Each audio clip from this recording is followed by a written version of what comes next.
Magandang umaga, magandang hapon, at magandang gabi sa inyong lahat. Samahan niyo po ako ngayong lahat. Tayo po ay magluluto ng quarantine egg omelette. Simulan na po natin ang ating pagluluto.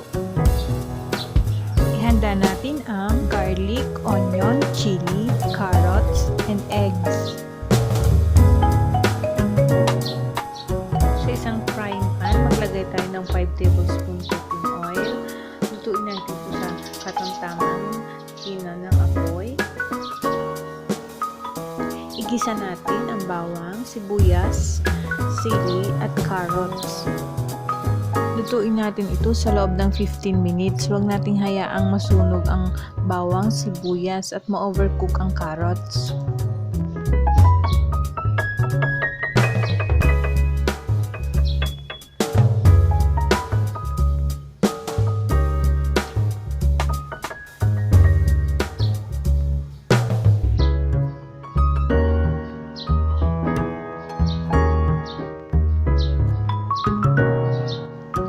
Ang kagandahan ng carrots kapag hinalo natin sa ating mga lutuin ay nagbibigay ito ng natural na tamis.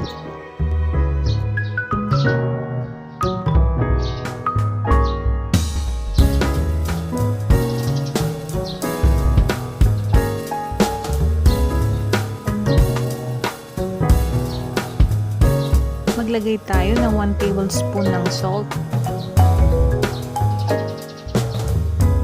Saute natin for 15 minutes.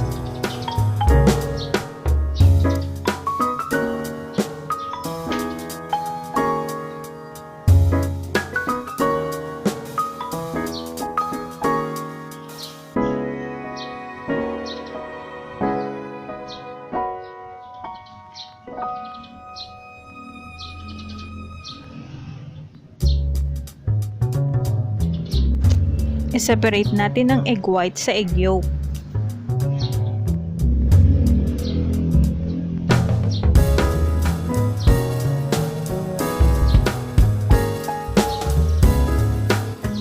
Whisk natin ang egg yolk for 2 minutes.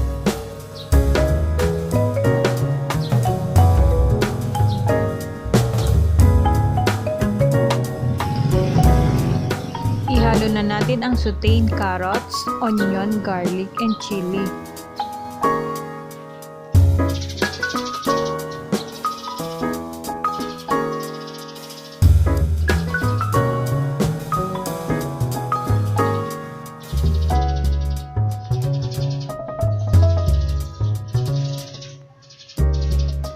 Whisk natin ang egg white para makagawa tayo ng isang meringue.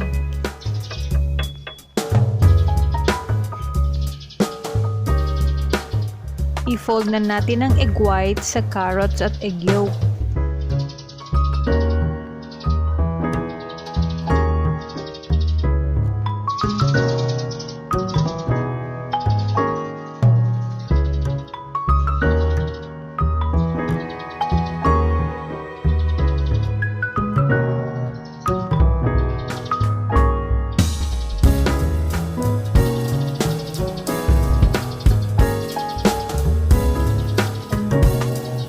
Pagkatapos natin ihalo ang meringue sa egg yolk, lutuin na natin ito sa mahinang apoy. Kapag luto na ang nasa ilalim, i-flip mo lang yung kabilang side, katulad ng pagluluto ng pancake. Nakaligtaan ko pong kunan ng video ang pagbaliktad ng omelette, katulad ng din naman siya ng pagluluto ng pancake. Ready na po ang ating quarantine egg omelette. Enjoy!